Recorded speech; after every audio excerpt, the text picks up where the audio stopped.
few days ago I tried yellow dragon fruit for the first time and I became obsessed with it, but it's really expensive locally, so I went on Etsy and I purchased the cutting. So I'm gonna go ahead and do an unboxing for you guys.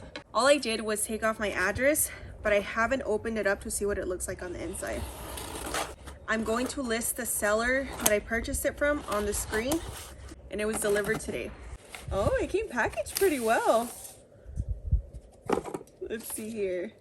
So they sent some guidelines for rooting the cuttings. I thought the listing said that these already had roots, and then it says yellow dragon fruit on there. But we'll have to wait and see. Let's see here. I think that should do it.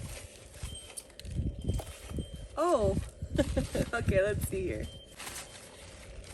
Oh, that's what it's so little, but still, they grow very quickly. I bought one from Home Depot not too long ago, and it started putting off, my lipstick, and it started putting off so much growth. That one was a red dragon fruit though, and I think it was a red fleshed one.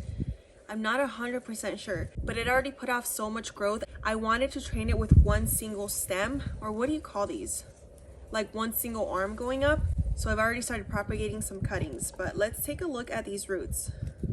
Oh, okay, so I like the fact that they wrapped it in some moist paper towel to keep moisture in there.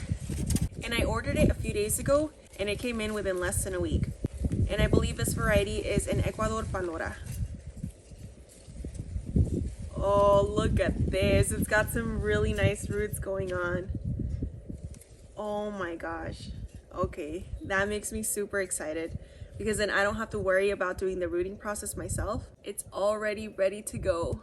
And I actually have my pot and trellis set up awaiting this little guy. So I'll be planting that with you guys in the next few minutes. But first I'm gonna do the second unboxing. The other day my son came over and he said, "Mommy, are you gonna plant another dragon fruit?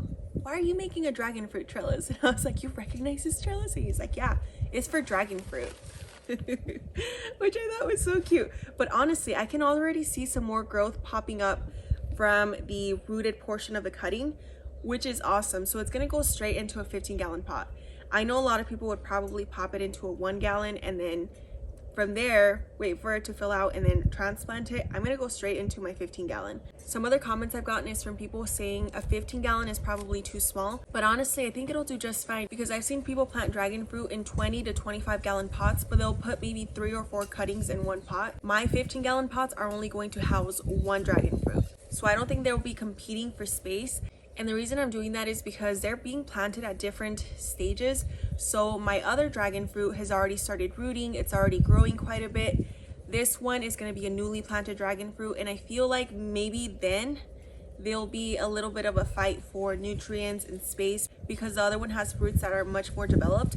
Whereas this one, it has these tiny little roots so far. So I feel comfortable planting one single dragon fruit in a 15-gallon. And honestly, I could probably put 2 in there, but I'm gonna stick with one.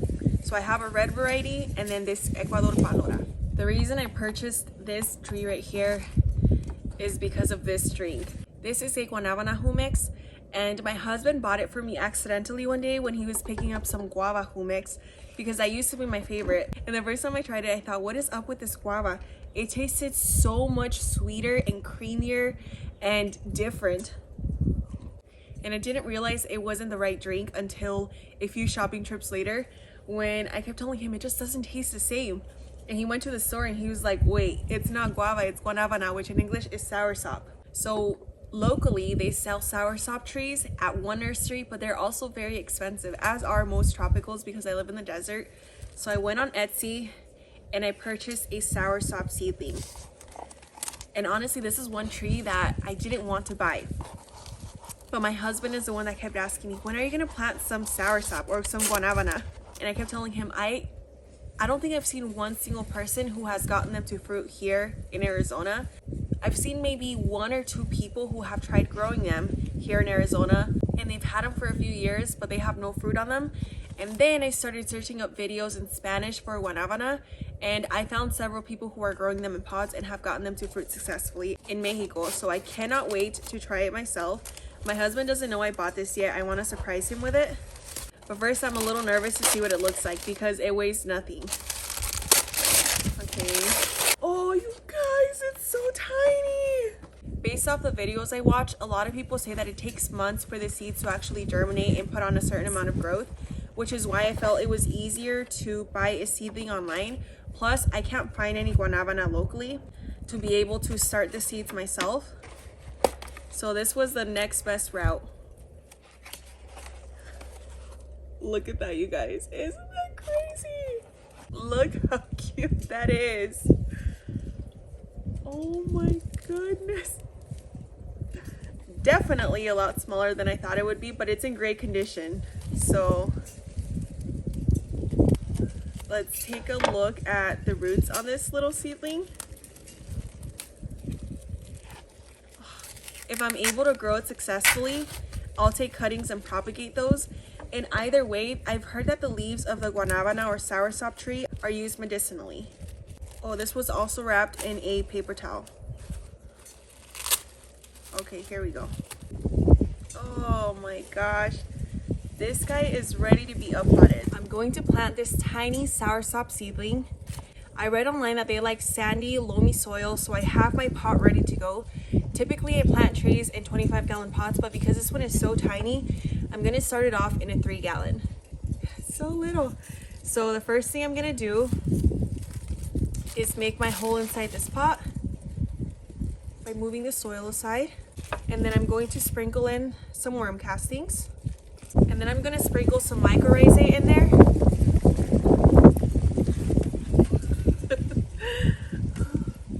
As well as on the roots of this little seedling. And this is what it should look like right now. Then I'm going to backfill.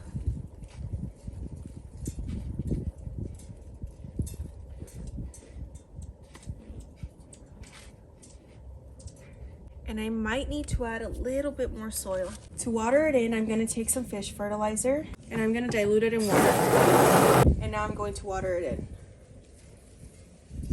I'll continue to add water until I see it draining out the bottom.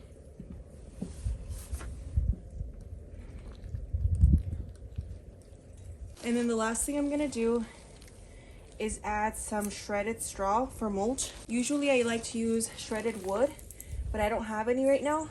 I need to go pick some up. There you go. That way the soil doesn't dry out too quickly. And that's it. I can't wait to surprise my husband with this little soursop tree. I set up the pot in the trellis a few days ago, but I'm gonna go ahead and make my hole,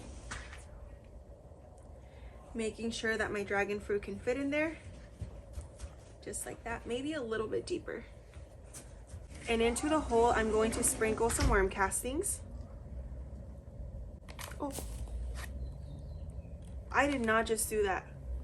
Oops. Hold on, you guys. I'll clean it up right now, I promise.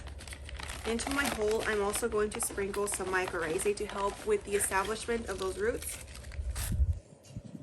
And then I'm going to take my cutting and I'm going to sprinkle some mycorrhizae on these roots as well.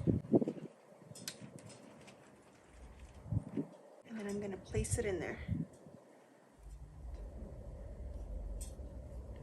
I'm not going to attach it yet, only because I need this to grow a little bit longer before it starts climbing up. I could also plant it closer to the trellis. Should I do that? Darn it. Okay, I might go ahead and do that instead. So let's repeat the whole process again. Let's sprinkle in some worm castings right there. And some mycorrhizae.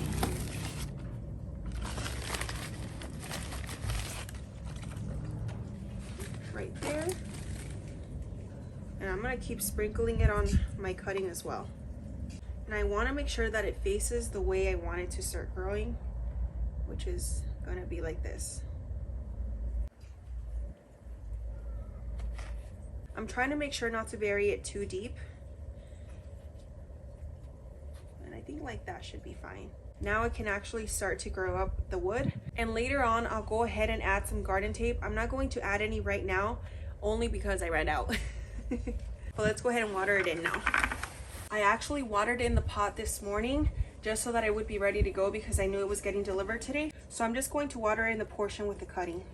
Next, I'm going to mulch with some straw. And I placed this in a location of my yard where it's going to get morning sun, afternoon shade. And that's basically it. Now I have my own yellow dragon fruit.